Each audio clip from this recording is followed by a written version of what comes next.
Evan Miller seemed like the perfect neighbor, quiet, polite, and always willing to lend a hand. But when 12-year-old Leela Thompson crossed his path one summer afternoon, the truth about who he really was shattered the peace of an entire town. Maplewood was a peaceful town tucked between quiet hills and endless rows of pine trees. It was the kind of place where the biggest story in the local paper was usually about a bake sale or a high school football game. Everyone knew one another's routines, and gossip traveled faster than the wind. People left their front doors unlocked, trusted their neighbors with spare keys, and rarely worried about anything bad happening. It was this false sense of safety that made what happened next so shocking. In the early summer of 2017, a man named Evan Miller moved into town. He was in his mid-30s, clean-cut, and soft-spoken. He rented a small, faded blue house near the elementary school. At first, no one paid much attention. New residents were rare in Maplewood, but Evan blended in quickly. He introduced himself politely, helped an elderly neighbor carry groceries, and even volunteered to fix the broken fence behind the local library. People described him as kind, quiet, and well-mannered. Evan told anyone who asked that he had just moved from another state after losing his job. He said he wanted a fresh start in a calm place. His story sounded ordinary enough, and in a town where trust came easily, no one thought to question it. Soon he became a familiar sight, mowing his small lawn, chatting briefly at the post office, or sitting alone at the cafe with a cup of coffee and a newspaper. The only thing unusual about him was how private he seemed. He never talked much about his past or any family. When asked, he smiled and changed the subject. People assumed he had gone through something difficult and didn't want to dwell on it. In small towns like Maplewood, it was considered polite not to pry. As the weeks passed, Evan began to feel like part of the community. Parents waved when he walked by, and children greeted him with cheerful hellos. No one could have guessed that beneath his calm exterior was someone carefully hiding something much darker. There were subtle signs, though no one noticed them then. Evan seemed to linger near the park in the late afternoons, often watching the children play while pretending to read a book. He sometimes took long walks past the school after hours. He had no job, yet no one saw him applying for one either. When the mail carrier tried to deliver a package one morning, Evan appeared startled, as if he hadn't expected anyone near his door. Inside his home, the curtains were always drawn. Neighbors assumed he valued his privacy, but the truth was more unsettling. He had rearranged his furniture to keep the windows blocked from every angle. Summer rolled on, and life in Maplewood stayed slow and predictable. Barbecues, fairs, and family gatherings filled the long, warm days. Evan attended a few events, always friendly, always polite, never standing out too much. He had mastered the art of being invisible in plain sight. To everyone else, he was just another quiet man trying to rebuild his life. But behind the locked door of that small blue house, he carried secrets no one could imagine, secrets that would soon tear the peace of Maplewood apart forever. It was a bright Saturday afternoon when 12-year-old Leela Thompson took her golden retriever, Daisy, for a walk near the park.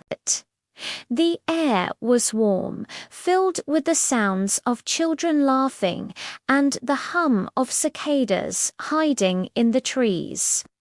Lila had walked this route many times before. It was safe, familiar, and just a few streets away from her home. Her parents trusted her to take the dog out for short walks around the neighborhood. Nothing bad had ever happened in Maplewood, at least not yet. That day, as Lila passed by the old playground, she noticed Evan Miller standing by the fence.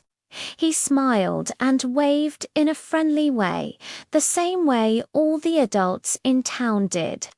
He held a small flyer in his hand and appeared nervous, glancing around as if searching for something. He motioned toward Lila and pointed to the paper. From a distance, it looked like a missing pet notice. Lila hesitated, but thought she recognized him from the cafe where her parents sometimes went. He was the quiet man who always sat alone. Thinking he was harmless, she approached slowly. Evan told her that his cat had gone missing that morning and that he thought he saw it run behind the park. He asked if she could help him check near the trees, since her dog might sniff it out. It sounded innocent enough. Lila, wanting to be helpful, agreed.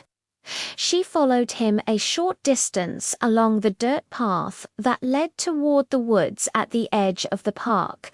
The sounds of laughter faded as they walked deeper among the trees. Lila began to feel uneasy. The air seemed heavier, quieter. Evan walked ahead, pretending to look around, but every few steps he turned to glance at her. Daisy began to growl softly, tugging at her leash. Lila's heart started to race. Something about his movements felt wrong. When Evan suddenly stepped closer, everything happened too fast. Daisy barked loudly, startling him. Lila pulled back and ran toward the open park without looking behind her. Her breath came in short bursts as she sprinted toward the nearest group of people. By the time she reached home, she was trembling. Her parents immediately noticed her fear and demanded to know what had happened. Through tears, she explained as best she could what Evan had done. Her father called the police while her mother tried to calm her down.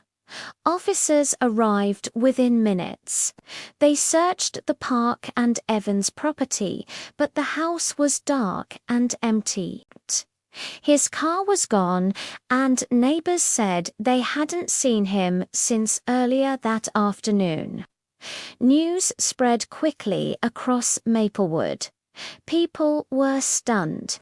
Some refused to believe it, saying Evan must have been misunderstood. Others began to recall little things they had ignored: his strange hours, the way he watched the playground, the curtains that never opened. The once trusting community began to feel the weight of suspicion for the first time. As night fell, patrol cars cruised slowly through the quiet streets. Porch lights flickered on across the neighborhood. Lila sat beside her parents. Daisy curled at her feet, still growling whenever she heard a sound outside. Somewhere beyond the hills, Evan Miller had disappeared into the dark, leaving behind a town that would never feel safe again. Detectives arrived early the next morning to search Evan Miller's house.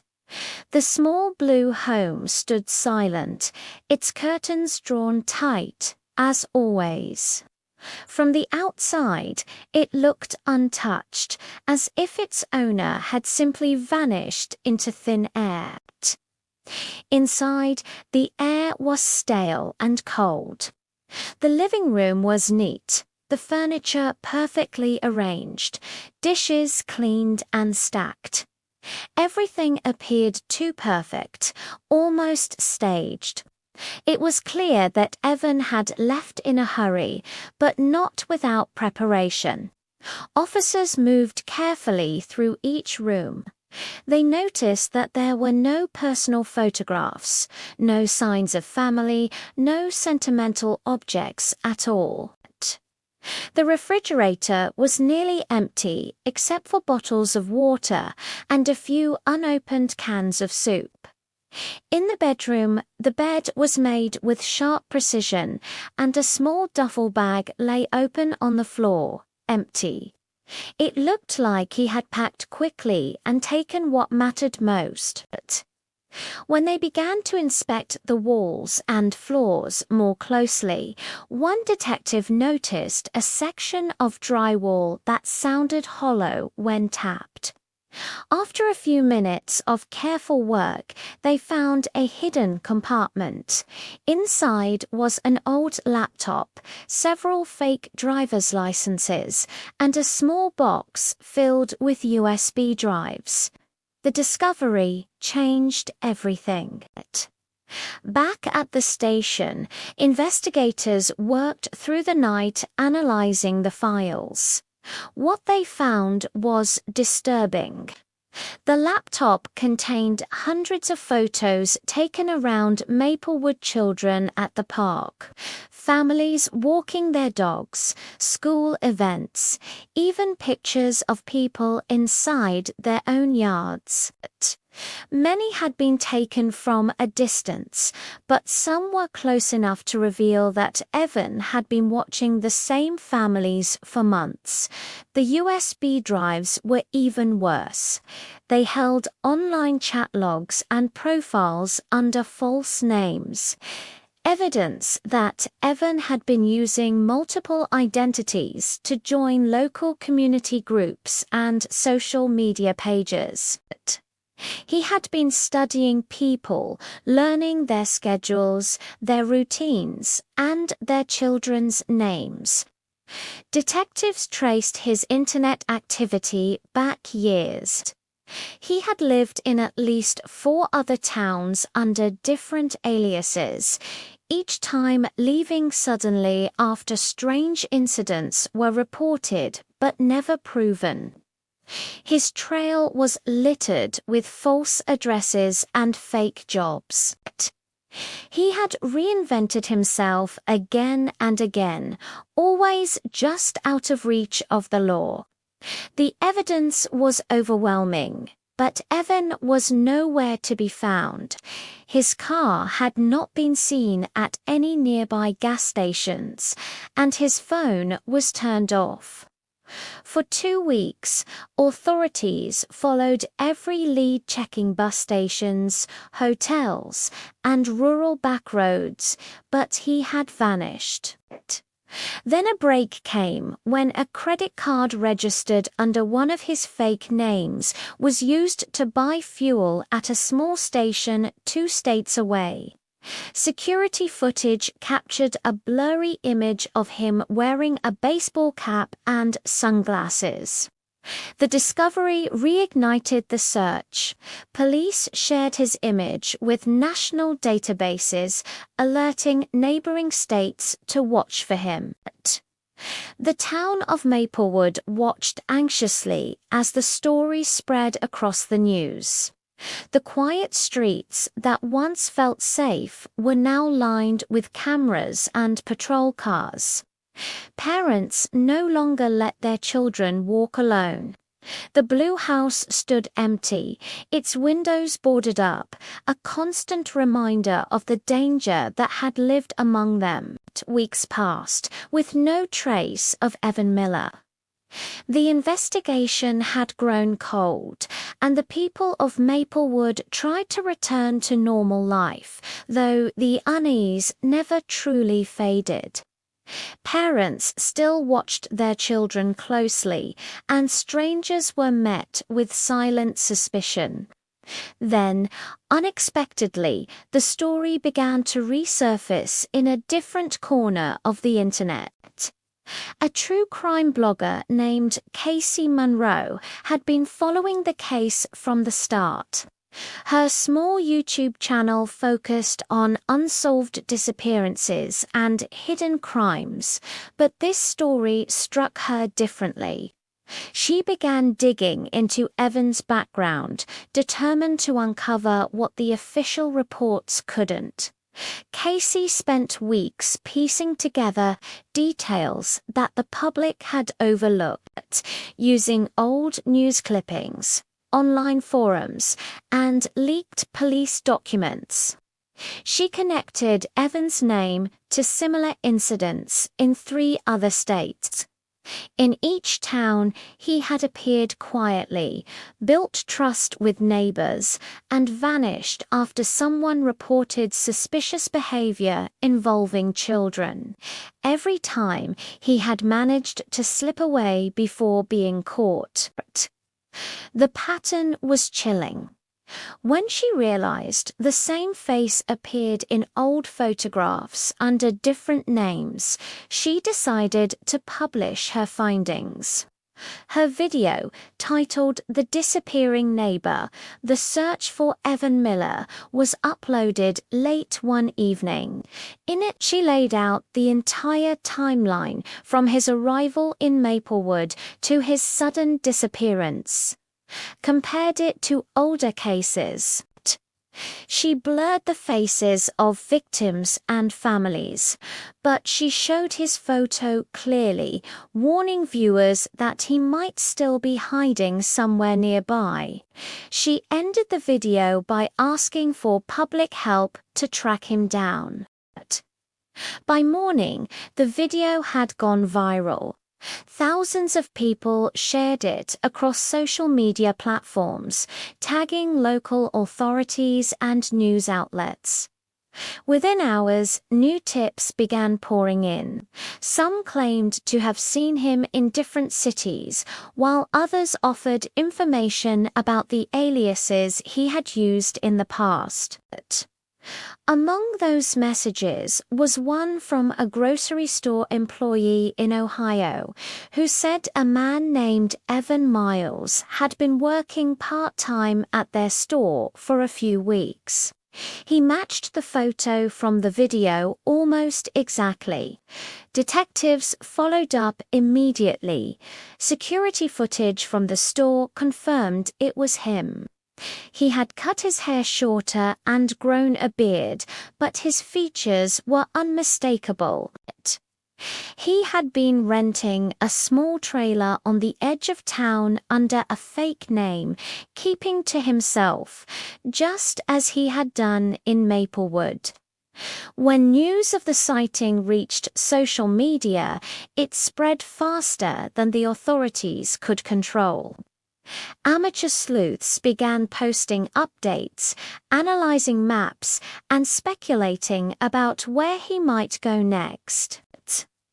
The attention grew so intense that Evan abandoned his job overnight, leaving the trailer behind with most of his belongings still inside.